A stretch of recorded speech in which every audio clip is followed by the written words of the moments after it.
Hi guys, today is January the 21st of 2021.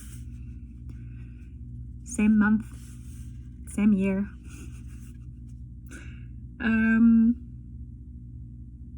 Same book as well, and as far as I can tell, same person reading from me. I only just skipped the day, but I'm gonna make up for it tonight. At first, all Celine can do is listen. She listens to their chatter and their affectionate bickering, listens as they discuss how grown-up she is now, how very pregnant.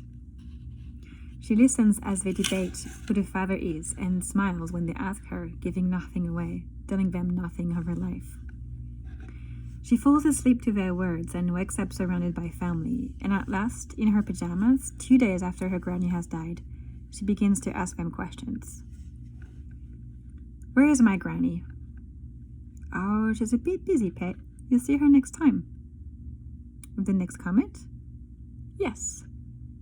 How long will I have to wait? Days, maybe years, jusqu'à ce qu'il décide d'arrêter. Great-grandpa Paul François laughs kindly. She had his hair wrong in her tapestry. He's not a white-haired old man. He's dark, handsome, with laughter lines around his eyes. She promised. You'll see her again if you want to. And who are all the others? But great-grandpa Paul François has opened the closet in the hall and is having too much fun trying on Celine's mother's hats to reply. She watches the comet through binoculars from their attic window. It's faint this time, and his comet, not like the comet she saw as a child. How many days do we have left? 1 or 2, I'd say. Oh, it's you. Hello. Séverine puts her binoculars down, turns to face Antoine. Where have you been? She asks, sounding far more like a teacher than she intends. Antoine smiles. Playing hide and seek, he says. With the other ghosts?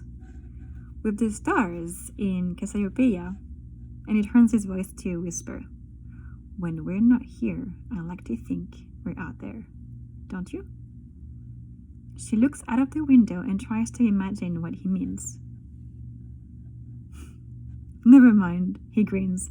Your granny always said I had my head in the clouds. She tries to remember all the things her granny ever told her. Look harder, she would say. Look at the world, at the sky, and always at the ground beneath your feet. Beneath Severine's feet is just the same old carpet they've always had, but standing on it are 20 or more dead family members watching her inquisitively. There are twin sisters in long dresses of lace, young men in the different uniforms of different wars. An old woman who appears to be wrapped in a towel. I want to take a bath, she announces. Séverine hears her mother calling and glances around the room, pads barefoot down the stairs. Mama? Just thought you might like some coffee.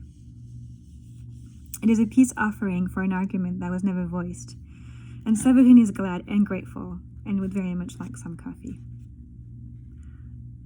Séverine and her mama sit side by side at the table, each holding their coffee with their palms round their cups. With their palms wrapped round their cups, warming their fingers. They have the same skin, the same shape to their heads, the same way of looking over their cups to cool their drink. How are you? Séverine Mavers asks. Ready to burst? They both smile. I remember when I had you. I've seen the photo in the album. Her mama looks tired, brushes her hair back from her face in a familiar gesture. I'll be there with you, she says. I wasn't sure if you knew. I didn't mean to seem angry about it. I just wanted you to go to college, have a career, get married. I just wanted you to be free. Séverine lets go of her anger. She hadn't realized it was still there until she felt it vanish. Perhaps some things are better than freedom. That's what your granny would have said. Only sometimes. That's true. She was a contradiction. Just like us. Even though her mama is crying now, there must be an unspoken memory of her own mother that makes her smile, makes her laugh despite her tears. Séverine wants to talk to her mama about the ghosts, but every time she tries, something stops her. They would surely have appeared to her if she had wanted to see them. But it's more than that. She has seen too often how people looked at her granny, the concern, the pity, the embarrassment of watching a woman lose her mind. She doesn't want that. She doesn't want to be looked at like that. She will try to keep the ghost to herself. What have you been doing upstairs? Her mama asks, as if she could hear her thoughts. Just resting, Séverine says. Her mama's eyes, red for 2 days, search her own. She reaches forward and tucks Séverine's hair behind her ear. You'll let me know if you need anything. Séverine nods. All I need is to be here. She looks up to the window. Or maybe outside for a minute. They take the picnic chairs out to their back garden, even though the evening is drawing in and it is cold. Séverine used to think that she could see all the stars there were to see in Bayeux. The sky was so full of them. Until her granny told her that there were layers upon layers they couldn't see. Would every black space have a star in it, if we could only see well enough? They wrap a blanket, each around their shoulders. What's in the old shed? Séverine asks, as her eyes fall on it. That was my grandpa's shed, her mama says. He built it himself. So it's empty now? Granny kept her gardening tools in there and some of the things she imagined she had to hide from me. It seems funny that a mother would need to hide things from a daughter, but perhaps all mothers are doing it, and it's only the rarest daughter that realizes and understands enough to leave well alone. Do you think I could have a look tomorrow? If you like, her mama says. I think she was keeping it all there for you anyway. It feels good to be outside talking with her mother. Feels like something we should have been doing for years but haven't. She takes her hand, and they sit in silence for a minute. Séverine is glad that the ghosts have stayed upstairs. Where's my father? It's a question she hasn't asked since she felt afraid to keep asking as a child, but it feels right to ask it now at last. He wanted to travel, she says. You were a baby, but it was okay somehow. He said he hadn't found his home, not here. She looks at Séverine with a fresh worry in her eyes. Do you miss him? Séverine smiles, shakes her head. It is her granny that she misses. You can't miss someone you never knew, she says. Her mama thinks that actually you can. She has watched her own mother go mad with longing to speak to members of her family that she never knew. Where did he go? Across Europe first, she says. Then Africa, South America. You didn't think about going with him? Her mama smiles then and shakes her head. Because you needed to be with Granny after Antoine. Because I had a home, and I had you, and I'd married a man who was too restless to ever stay in one place. What was he like? He was gentle, but distracted, and he always was whistling. Our mama's expression changes as if another forgotten memory has been rekindled, and it makes her face softer. I always thought I wanted to travel, she says. It was part of why I loved him in the first place. So what changed? Life, she says. But Séverine knows from the look in her eye that she means a new life. She is talking about what happens when you have a child, and what happens when you lose one. It's colder now, she says. Time to head in? Séverine nods, allows herself to stop questioning. There are fewer ghosts in Séverine's room that night. The night before she was overwhelmed with how much family was around her. Tonight, she feels overwhelmed by the loss of them. Some of you have left already, she asks anxiously. You'll come back, won't you? With the next comet, says a ghost who hasn't spoken before. Which one are you? Asks Severine, but she regrets the question as a shiver of fear passes through her body. She knows who this must be. If you stay here, in Bayeux, says Brigitte, holding out her hand. Severine recoils. The skin on Brigitte's arm is weeping, red raw, and peeling back in places to expose shriveled muscle and blackened bone. Brigitte stands where she is, stands taller, her arm still held out towards Severine, who finds her back is pressed hard against the wall.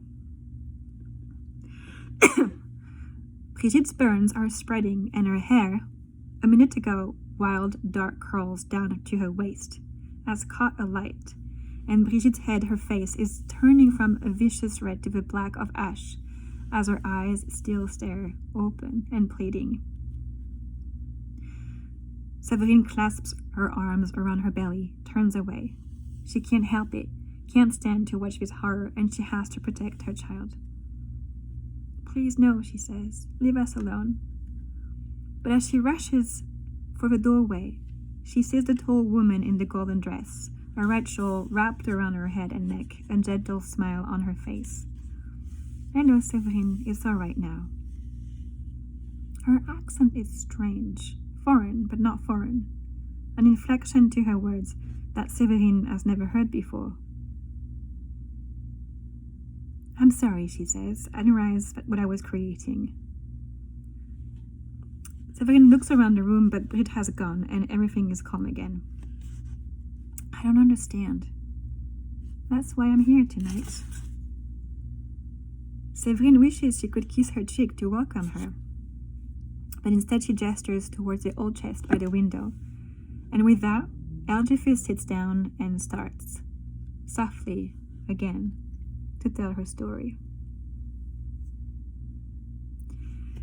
Severine dreams that night of hundreds, no, thousands of ghosts clamoring to be heard, breaking from their disorderly queue and talking all at once. You're like children, she says, waving her hands around her head, and as she'd seen her granny do so many times, trying to swat the voices away like insects. You're just like children.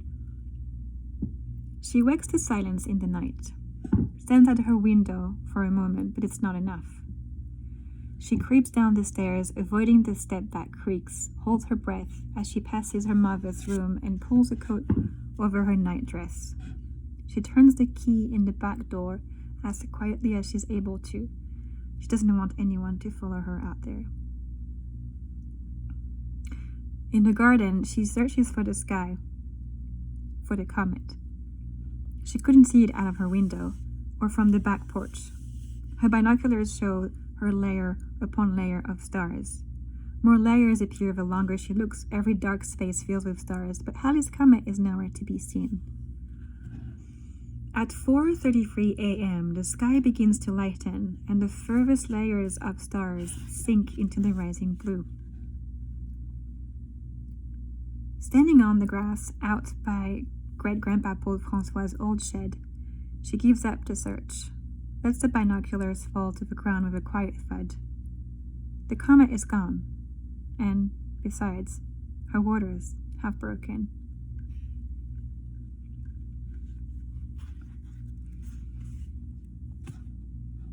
Halley's Comet, 1066.